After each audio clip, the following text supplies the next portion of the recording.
Laser sights will make you a more accurate and confident shooter by providing visual feedback on sight alignment and trigger control. Crimson Trace, making laser sights standard equipment.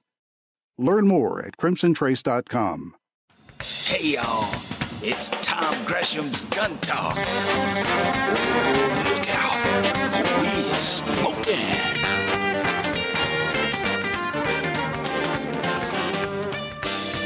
Oh, yeah, we are smoking.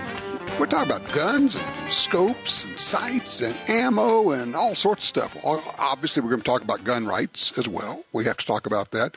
Don't forget, this is the last week. You got to do this right now. Last week to enter the Gun Talk December giveaway, Crimson Trace Prize Pack. The contest is going to end December 28th.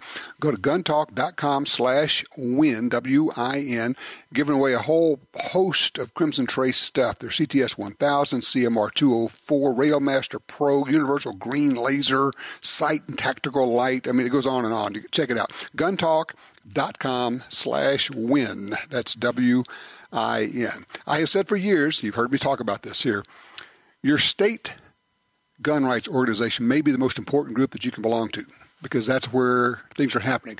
Much more so now than in the past. It used to be that everything was happening on a national level. Everything was going on in Congress.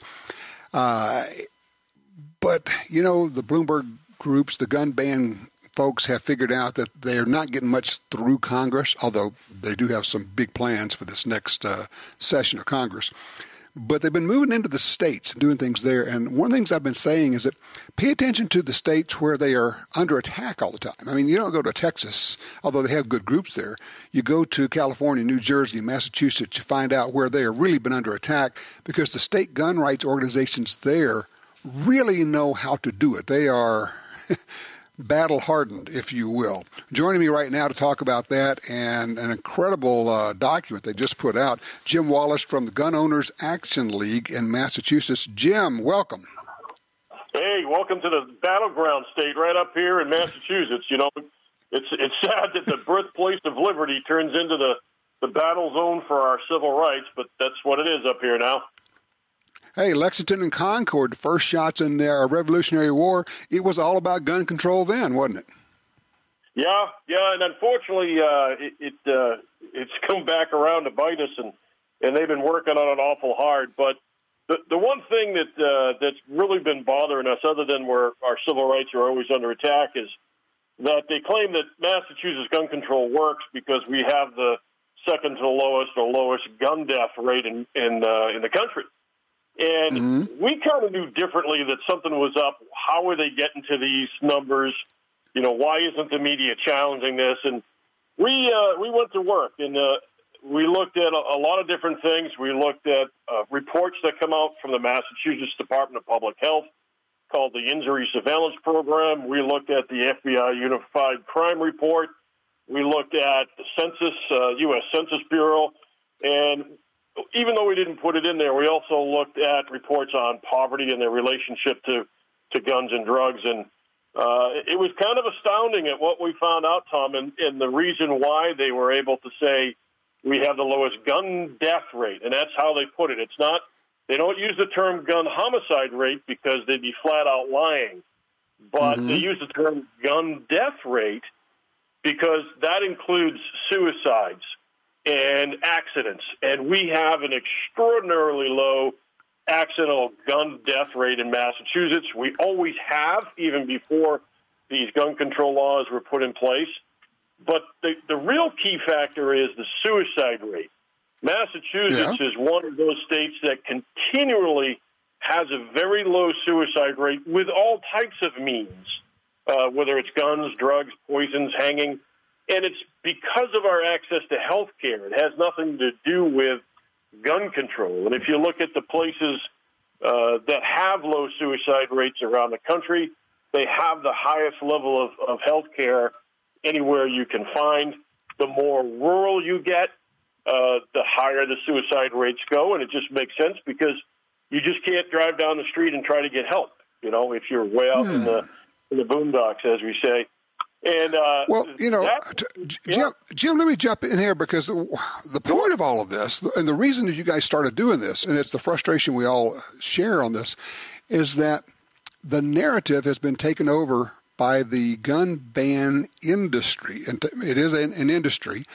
And so they cobble together these studies. I just saw another one in I think it was New England Journal of Health, and it's just bogus nonsense. And they do just what you're describing.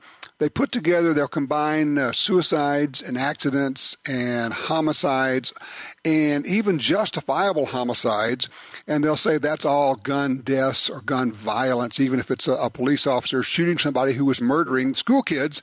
That counts in their count of that. And then the media picks it up and just parrots it. And the frustration that you have, I know it's what I have, and I want to ask you how you're fighting that, is I think the media, number one, sometimes doesn't care about the distinction. Sometimes they actually do care, but they want to push the narrative that gun control laws are good. What do you think? Well, I mean, this report is a good example of that. To date, and it's been a couple of weeks, there has not been a single media outlet on the mainstream media that wants to even talk about this. We've approached reporters, journalists personally that have been good with us in the past, and not a single one of them wants to take this on. And it's interesting because one of the dynamics that's going to play into this after the first of the year is that we're going to push this report pretty hard, because one of the things Massachusetts specifically relies on is their multi-billion-dollar university system. It's a huge corporation, a huge industry.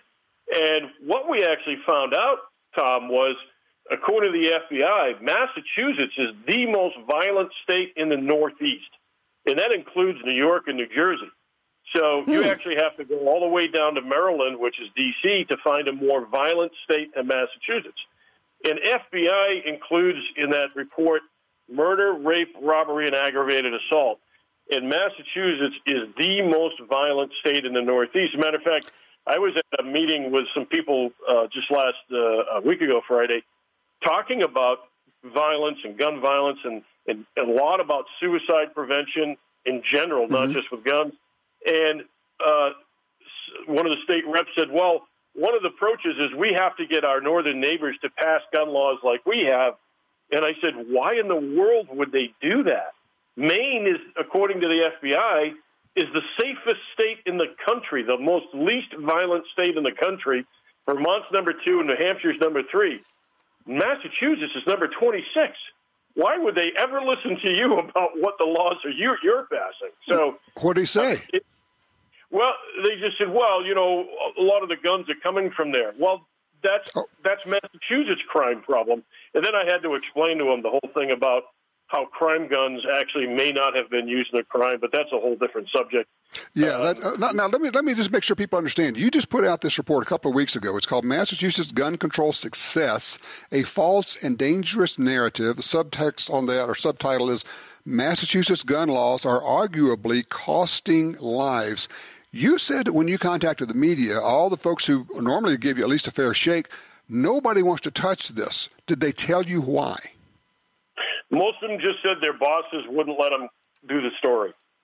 And one of the reasons we're actually using the narrative, and it's true that it's costing lives, is because people have been sold the bill of goods that we're a safe state because of our gun control, when in fact we're one of the more dangerous states. And the reason we're dangerous is because people aren't looking for real solutions because they think gun control is working, so they're not going to bother. If you think you're the safest place in the world, why would you change what you're doing?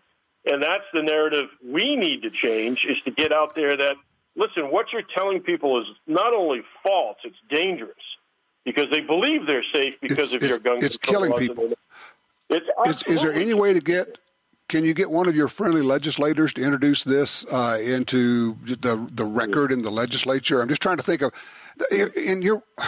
here's the biggest problem I think we have in Massachusetts and every place else. The public will take action. In other words, you establish public policy on the basis of what people know.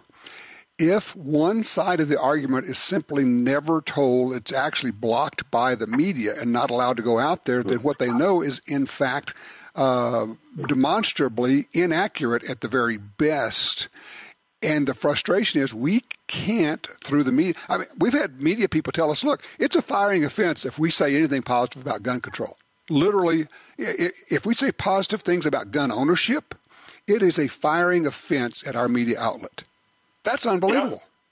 Yeah. So that's why we're going to take a different strategy in hopes that it will make them pay attention. After the first of the year, we're going to launch a campaign, a two-pronged campaign, really thinking outside the box. We're going to do a social media campaign warning parents around the country about how dangerous it would be to send your kids to school here, which is going to really hurt them in the pocketbook if people believe it's unsafe, which it is. Sure. Number two, to launch a campaign to warn potential tourists coming into Massachusetts that you may want to visit very safe neighbors to the north and avoid Massachusetts because it's the most violent state in northeastern United States. So we're trying to think outside the box and go outside the normal channels and see if we can get people to pay attention. I think it's brilliant. I would encourage people to go take a look at what you're doing. The website is GOAL, GOAL.org. That's for Gun Owners Action League. Jim Wallace, the head of GOAL, and has been for a long time, doing a great job. Jim, I congratulate you on this, and please keep us posted. Let us know how we can help, okay? Absolutely will do. Thanks, Tom. All right. Thanks, Jim. Appreciate that. 866-TALK-GUN. What do you think of the idea that the media just flat out says, look, I can't cover that. My bosses won't let me say anything positive about gun ownership. I will be fired if I do. What effect does that have on the debate and on what people, quote unquote, know to be true?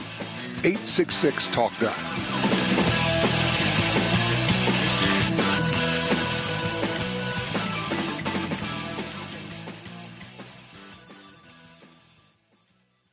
Brownells has gone retro. Check out Brownells' new line of retro AR-15 and AR-style 308 rifles at brownells.com/retro. Whether you're looking for Eugene Stoner's original 308 design, the famous M16A1, Air Force 601, or the XM177 carbine, Brownells has the classic, new production, old-school rifle of your dreams. Own the firearm you used in basic training, carried in service, or that Grandpa always talks about. See more at brownells.com/retro. Attacks happen every day. How will you react? See real people put into real-life criminal attack situations on First Person Defender. Discover what works and what doesn't. Kidnapping, ATM robbery, home invasion, and other attacks. Learn how to save your life and the lives of your family. Get the entire first season on DVD at shopguntalk.com. Get prepared. shopguntalk.com. Perhaps more than any other landscape, wetlands embody the life-giving abundance that nature has to offer. And perhaps more than any other organization, Ducks Unlimited is working to ensure that our continent's wetlands not only survive, but thrive for generations well beyond this one. The time is now to band together. The time is now to rescue our wetlands. It's the next generation target pistol, the SW22 Victory from Smith & Wesson. Stainless steel frame, interchangeable match barrel, thumb safety, fiber optic sights, and a Picatinny rail. The SW22 Victory is ready for anything, targets or small game. Also available with a threaded barrel or cryptic camo finish. And it's backed by the Smith & Wesson Lifetime Service Policy. Learn more about the SW22 Victory at smith-wesson.com.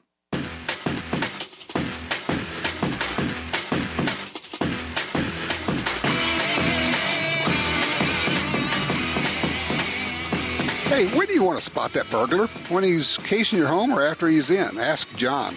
His Blink camera alerted him of burglars trying to break in while he and his family were home. Or Shannon, whose Blink camera caught a thief stealing packages. Both times, Blink video clips were sent to the police to help convict the crooks. Blink motion-activated indoor and outdoor cameras are wire-free, set up in minutes, and run on 2 AA batteries that last up to 2 years. And you know what? If you're traveling over the holidays, Blink's live feed option lets you monitor your home and check in on pets from anywhere. Blink, you can just use the app. I use the Blink smartphone app all the time. I've installed this thing, and I've been using it for, a couple of years now. Works like a charm, easy to set up, just no subscriptions, no contracts. You just put them in, and you're in control of the whole thing. They got some specials going on. Go to blinkprotect.com/holiday. blinkprotect.com/holiday. Check it out. All right, 866-TALK-GUN. If you'd like to join us, by all means, give us a holler. We're open lines. We'll take your calls. We're talking about the bump stock ban. What's your take on that? I mean, I've had some donors say, well, I don't care. Doesn't affect me. It's a gimmick. It was a way around the National Firearms Act anyway. It was people who really wanted to have machine guns but couldn't, and they came up with this, so who cares? Well, I kind of take a different view, which is we shouldn't have had the National Firearms Act anyway. The idea that full auto guns are regulated or restricted the way they are is wrong. It's been around since 1934. People are used to it. They accept it. It's normal to them. But stop and think. Why? Why is that normal? Well, it's because of the gangster activity in the 30s, and they were using Thompsons, and they said, we have to do something about gangsters. Dillinger. So we'll pass a law against people owning machine guns. And you can have them, but you got to pay this incredibly expensive $200 per item fee. Now, when you could buy a gun for $25 and then you had to pay $200 on top of that, it was really horrible. Now, of course, you still have to pay that $200 on top of your silencer or full auto. But when you think about it, is that really consistent with the Second Amendment? To have to pay a $200 tax and have this restricted, and then, of course, you can't even have a full auto gun that was made after 1986. There was a cutoff. So the prices of full autos keep going up and up and up. And so for those who say, well, bump stocks are just a way around that, and I'd have no problem with that. You know what? We shouldn't have the NFA anyway. Shouldn't have the National Firearms Act. There should be no restriction. Anybody should be able to own a machine gun, period. If you can own a gun at all, you should be able to own a full auto gun. Let's go to line 3. Steve's with us out of Medford, Oregon. Hey, Steve, what's happening out there? So try line 2. Steve's with us. Maybe he's not there. Okay. I tell you what, put him back on hold. See if you can pull him back in there. Steve wanted to talk about reciprocity, and that's something we could certainly talk about. Oh, okay. Now we got him again. Hey, Steve, you there? Yes, I am. Okay. Yes, sir. You want to talk about reciprocity, I gather. Well, yes, reciprocity, and then I had a second question about California. Sure. Okay, go ahead. Well, are we making any progress on reciprocity throughout the nation? No, and we're not going. This is going to be really short. No, and we're not going to. It's not going to happen. Okay. How about? I mean, we had our shot at it. The Republicans blew it in spades. They made it not a priority for them, and now we're going to have a democratically controlled House. There's not a snowball's chance in Hades, if you will, that this is going to go anywhere. So as much as I would love it, and as much as we should have it, is my personal belief that we are not going to get national reciprocity. Yeah, it'll go from bad to worse with them in the House. Yes. Oh, yeah. They have a whole string of anti-gun rights measures. They're going to be pushed these so-called red flag laws. They're going to go for magazine limits. They're going to go for they're going to put the whole thing out and hope that if they throw out 50 things, they can get 10 of them. And of course, we don't want them to have any of them. We want to actually get some of our gun rights back rather than taking them away from us. But I stopped myself. A question about California. Go ahead. Okay, California. The Ninth Circuit Court about, 3 months ago, maybe 4 months ago, they changed the law in Hawaii so you can open carry now. Is that going to come back? Is that going to happen in California again? I mean, like it was not long ago? Probably not. It'll be, I'm sure we'll keep fighting that fight. But no, I don't see open carrying coming to California. Not until and unless you can get rid of that super majority of the super leftists that you have in Sacramento. It's just unbelievable what's going on. Essentially, anything that's crazy and nutty on the left side can just slide through because the Republicans literally don't have a say in anything that happens in the legislature there. It's crazy. I'm a truck driver, okay, and there's a lot of us out there. What is the I know there's no, some companies will try to tell you there's federal law you can't carry in a truck, which is baloney. Right. Right. What about, I mean, if you live in that thing most of the time, you live in at least a week, can you carry in the truck like being as it's like kind of your home on wheels? Yeah, no, it's not your home on wheels. Here's how it works. Each state you go through has different laws. You are required to know what those laws are. If you have a good carry permit from one of the good states, and do you live in California? I live in Oregon, no. Okay, well, Oregon is not one of the great states because it doesn't have reciprocity with most states. But at the same time, your Oregon permit may be good other places, but you can get a non-resident Florida or Utah permit, and it would be good in a lot of states. I would definitely get those, but here's the deal. You have to understand, when you go into a state that doesn't honor your permit, you cannot be carrying there, not legally. And you also need to know the laws as you go from state to state. Some say you could have a loaded gun in your vehicle without a permit, and some say it must be unlocked, or unloaded rather, and in a locked case. Again, that burden's on you. But yes, you are right. For those who don't know, and look, I appreciate the call. For those who don't know, it is one of the common myths that there's some kind of federal law that commercial truckers can't have a gun in the truck. Not true. Even though some of the truck driving schools will try to tell you that, they're making it up. It does not exist. There's no such federal law. Okay, when we come back, we're going to have a kind of a surprise fun guest here. Somebody who pops in from time to time is always worthwhile. Also looking for your calls, your thoughts. Guns for Christmas. Good idea? Bad idea? And what's the best Christmas gun you ever got, either for yourself or from someone else? 866-TALK-GUN. I'm Tom Gresham. A girl can't go wrong with something in basic black, like an AR-15. Some things never go out of style, like Tom Gresham's Gun Talk.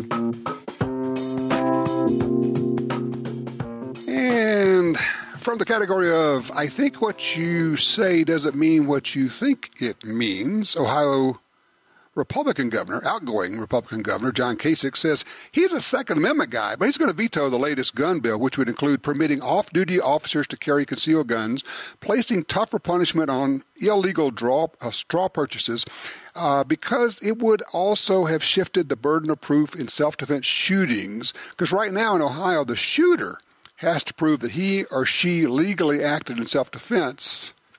He said, actually, this is the quote, "I'm a Second Amendment guy. I also believe there are some important restrictions we need to place on the Second Amendment." Governor, here's your news flash. If you say I'm a Second Amendment guy, then you're not. It really is as simple as that. All right, special guest time. Just got a text from a good friend of ours, been on the show many times in the past. And I said, hey, you got to come on here and wish people a lovely Merry Christmas. Joining me right now, the Motor City Madman himself, Ted Nugent. Ted, how are you, my friend? Greetings, Tom, and a Merry Christmas to everybody out there. And thank you for Gun Talk. I'm having a ballistically coefficient greatest hunting season of my life, man. So tell people where you are and what you're doing these days. Well, I'm a Texas resident because I'm addicted to freedom, so I had to get the hell out of Michigan and turn into a suburb of San Francisco. And we see the deterioration of our life, liberty, and pursuit of happiness, individual rights across this country, but it's still alive and well in Texas. And I did spend September, October, and November in Michigan. Just had a wonderful deer season, a lot of ducks, a lot of pheasants, a lot of squirrels and rabbits. One of the best seasons of my life. Wrapped up the most intense, fun music tour of my life all summer. And now I'm back home in Texas with the family for Christmas. You know, as we're headed into this new season, I know people know that you're politically active, but what they don't maybe know is that you are politically astute. You and I have had some serious conversations in the past. As you look at where we are right now, and we've had some really good things happen. Certainly we've had some really good things happen on the Supreme Court. But we are looking at the Democrats controlling the House and bringing their whole laundry list of California-based ideas and Bloomberg-funded concepts. If you would take just a minute and talk about the concept that this is a long haul, this is the long fight, and in fact, it may never be over.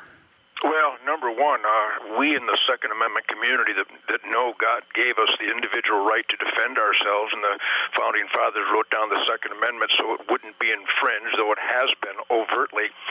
You're carrying on what your dad Grits does and what your son Ryan is carrying on, what my sons and my brothers and the NRA members and Gun Owners of America have to be dedicated, because it's worth repeating that this is the first freedom. Without the Second Amendment, there'd be no other freedoms, and this experiment in self-government demands on all levels. And what you say on gun talk and what the NRA represents in Gun Owners of America, it's truth, logic, and common sense. And we thank you, Tom, because I can't state it better than you do, exposing spotlighting the cockroaches that are infringing, that's happening in California, Illinois, New York, New Jersey, Maryland, Massachusetts. Good grief, it's just ugly out there now with this ridiculous bump stock ban, which the attorney you had on the opening of the show really clarified that I don't think it's going to stand, except that the Department of Justice happens to be the Department of Anti-Justice, and except for Donald Trump's wonderful appointments to the Supreme Court, I'd be trembling in fear. So there's a juxtaposition of good and the bad and the ugly out there that I know we're in good shape with Second Amendment and concealed rights like never before in our lives across the country.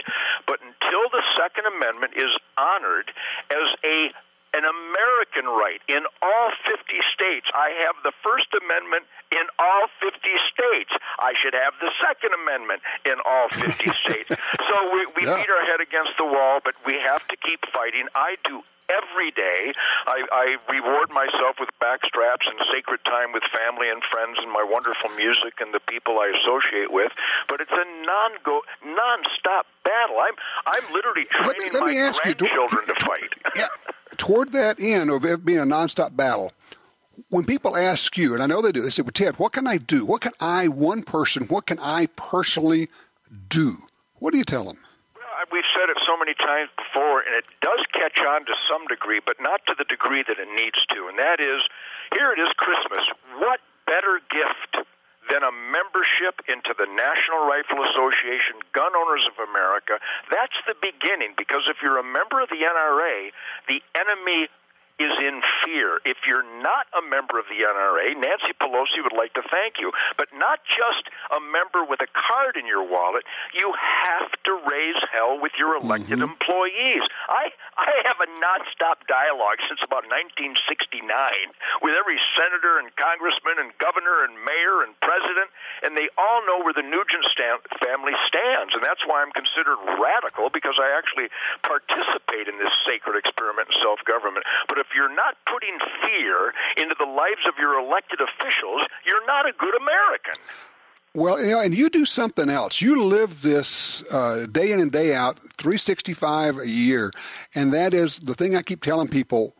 If you want to be effective at this, one of the most effective things you can do is to simply take people shooting. Introduce people to the shooting sports, either whether it's hunting or target shooting, or take them out with a .22, or just get them going. Invite your friends. Invite people you don't even know that you just meet.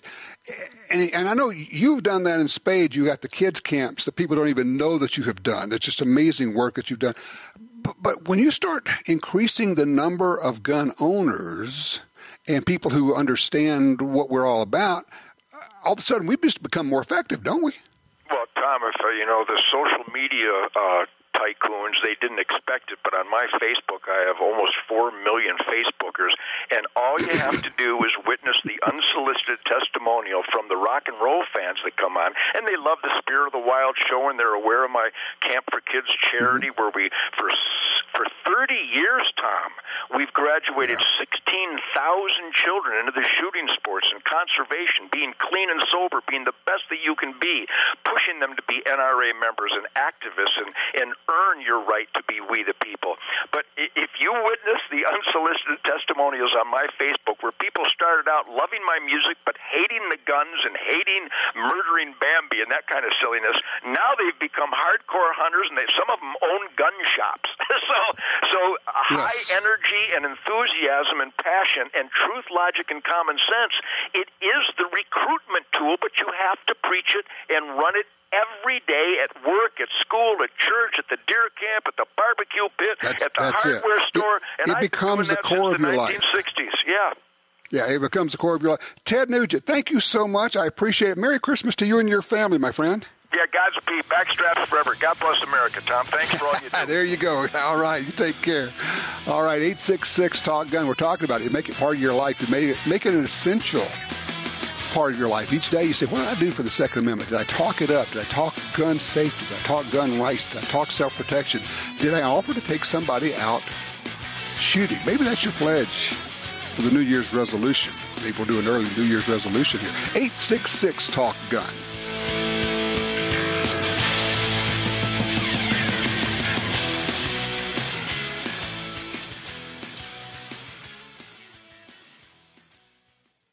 For legendary Mossberg reliability in a compact package without the requirement of NFA paperwork, look for the Mossberg 590 Shockwave. Now available in both 12 and 20 gauge. These pump-action firearms feature a 14-inch barrel, a bird's head pistol grip, and a length just over 26 inches. Check out the Shockwaves at Mossberg.com. Mossberg.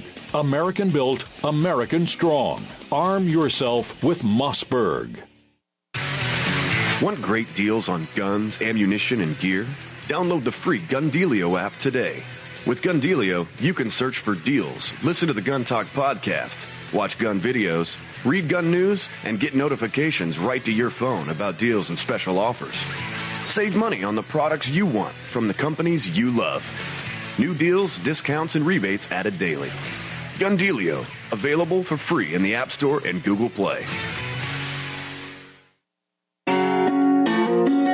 For 36 years, the U.S. Sportsmen Alliance has been fighting to protect hunting, fishing, and trapping for sportsmen from coast to coast. Today, we are under constant attack from extremist animal rights groups who want to end your ability to hunt in the U.S. Join us to protect our sporting heritage and our way of life outdoors. To join or for more information on how you can help, go to ussportsman.org. That's ussportsman.org. Laser sights are an essential firearms training tool, improving the skill level of the shooter by enhancing proper fundamentals like sight alignment and trigger control, and providing life-saving practices that can be depended on in moments of crisis. Call 800-442-2406 or visit crimsontrace.com for a free copy of our laser training video, The Laser's Edge, and learn why Crimson Trace is making laser sights standard equipment.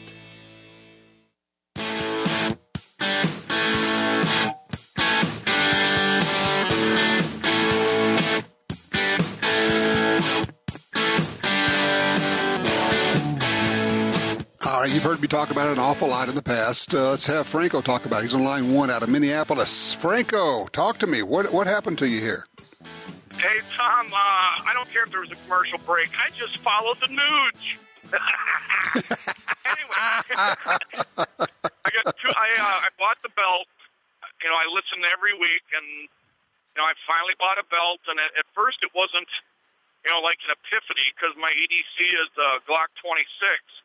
I did notice it doing paperwork while in the restroom. You know, it doesn't tip over. But then... Okay, let me back up just a second, Franco. Let me bring people into what we're talking about. I've been talking for years about you need to get a really good gun belt. Not just a belt, not just a thick belt, not just a stiff belt. You need a gun belt. And everybody always says, yeah, and until they get there. So you bought a gun belt, and you're carrying a Glock 26, which is not a big gun. I agree. So and people, I know they don't even want to hear you talk about it, but you're in the restroom and you got your pants down and the gun doesn't roll over because you got this thick belt, right? Exactly. And I did notice some of it. But like you said, I used to carry a Glock 22 all the time. And I did notice some right away. But when I put that Glock 22 on, it was like, wow, he wasn't kidding. And so you put this bigger gun on, and you got a real gun belt now. What's the difference? What are you actually feeling as you're going around through the day? It kind of disappears. You don't feel it as much. I'm not adjusting my belt and moving everything around and hiking my pants, and it's night and day. It is, but don't you? All right. So what would? Honestly, when you heard me talk about this for all this period of time, what were you thinking? I didn't know until I bought my belt. I'm like, I hear it every week. Somebody calls in. But and Crossbreed, they had $54. You can buy normal belts for more than that. Yes. And so there's hardly any excuse. And it's just do it. Do it. Yeah, that's the greatest description. It just disappears. Your carry gun no longer is a thing. It's just when you put on your pants and you have your carry gun and you have a good belt on, after like a minute or two, you hardly even are aware of it, which is what it should be, of course. And we're talking about with a full-size gun. Not, it doesn't have to be a little dinky gun. This happens, I can do a full-size 1911 with a good gun belt and a good holster, and I can go all day long. I just don't worry about it. It changes things for you, doesn't it? It really does. And if I can dovetail quick into a shout-out to Amanda at Viridian Lasers, that's why I had the Glock 22 on, was because I got the Viridian laser for my Glock 26, and I hadn't been able to get it to work. Well, it would not work. Outside the holster, me and the gunslinger would mess around, and it would come on, but it had never came on drawing it. So I went into Viridian, and that's why I had the Glock 22 on, because I had the 26 unloaded.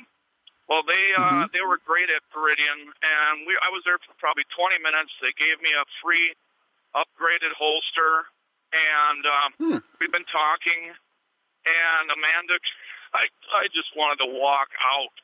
But Amanda goes, "Are you turning it on before you put it in the holster?" I'm like, "Oh my God, are you kidding me?" No. I didn't trust that the thing. I assumed that the magnetic sensor would do all the work. You got to turn the laser on, then put it in your holster, and the magnet turns it off. Okay, so it was the old RTFM. You didn't read the manual. Well, that's what I told Amanda. Is like, you need to change your instructions immediately. At the very, very top, write, "Men, have your wife or girlfriend read these instructions." Oh, that's funny. I love it. Well, and it is true. I have just found it across the board with the companies involved in our industry. The people there are so good and so nice and so helpful and so understanding of those of us who tend not to read instructions. Yeah, I'm that guy. So there you go. Thank you so much for the range report. Gun Belt Epiphany. It is, part 57 or whatever it is here. Franco, thank you so much. Hey, Brett, don't go anywhere. I'm going to get to you when we come back. I want to take that call. We also have room for other calls if you'd like to join us. 866-TALK-GUN will get you in here. I know you've heard me talk about it a lot. The gun belt, it's important. It's a part of the system. It's a belt, it's a holster, it's a gun, and it's extra ammo. And the other thing is, if you have a good gun belt, you now can carry an ammo pouch, a mag pouch on the other side, and that doesn't bother you either. There's no excuse not to have not only just an extra magazine that you need to be carrying, but also have it in a system where you can actually extricate the mag and do quick reloads. Oh yeah, that would require you to go to a class and learn how to do that. There's your Christmas gift for yourself, a no-kidding, real gunfighting class. You got to do that for yourself.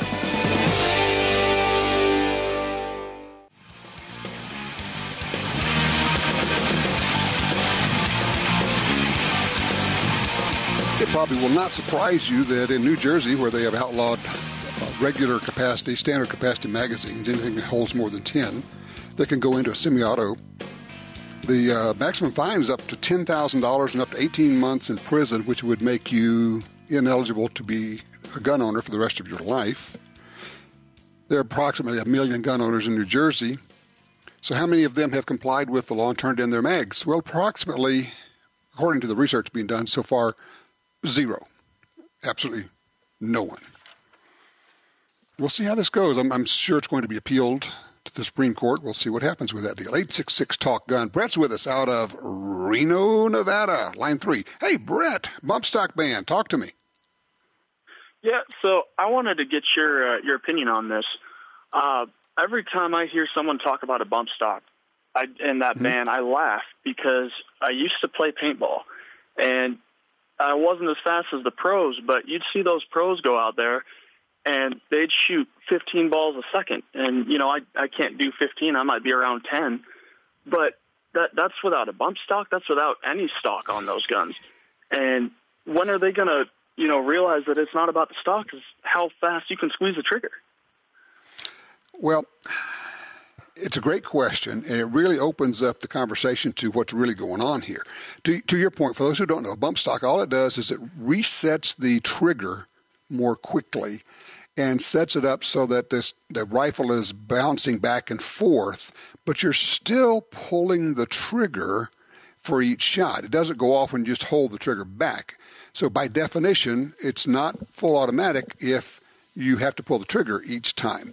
What's really going on has nothing to do with anything that makes sense. It's a reaction to the murders in Las Vegas, horrendous though they were, and them coming back and say, we must do something, the sky is falling, and politicians say, and this is the key to it, we must be seen to be doing something, not that we actually have to do anything that helps. We just have to be seen to be doing something. So that's what's really going on here. But in the process, they take 500,000 people and make them potential felons if you don't turn them in or destroy them after the ATF has told you it's okay to own them. And then the ATF comes back and says, yeah, we know, we told you it's okay to own them, but now we're telling you it was actually, we were wrong, and you actually committed a felony when you bought those, even though we told you it was okay, and we gave you a letter that said it's okay. And so we're going to be kind to you now and let you destroy them rather than put all of you in prison. That's what's really going on. And yes, logic, actually there's no place at the table for logic on this one. There's no seat for logic here. And I appreciate the call, Brett. I know it makes my head hurt as well to think the ATF issued letters that said this is legal. Yes, go ahead. You can sell this. You can buy this. And it's okay. And for them now to come back and say, well, actually, no one should actually base their actions on any of the letters that we send out telling people that it's legal. Because we might be wrong. And we may change our minds. And if we change our minds, we'll come back and say, no, actually, that thing we told you that was legal is now illegal, and it was actually illegal when you did it. And so in point of fact, we could arrest you right now and put you in prison for doing what we told you was legal. That's what's going on. That's the basis for the whole bump stock ban thing. That's why people are so outraged. If you haven't looked into this, you're thinking, well, who cares? It's bump stock, blah, blah, blah, blah, blah, blah. You know, if you're not a gun person, you really don't care because you think, well, those things are only used for, it's just an accessory for a firearm. It'll let you go out to the range, have some fun, shoot more ammo, burn up more ammo. But the key part of this is the government said it's legal. And now they're saying we were wrong, and now we're going to tell you it's illegal, and if you don't destroy them or turn them in, and no grandfathering, and we're not going to pay for them, now you're breaking the law. Man. Hey, you ever thought about having a gun for bear protection? We're going to talk about bears when we come back, and bears are becoming a real serious, increasing problem. This is hot news.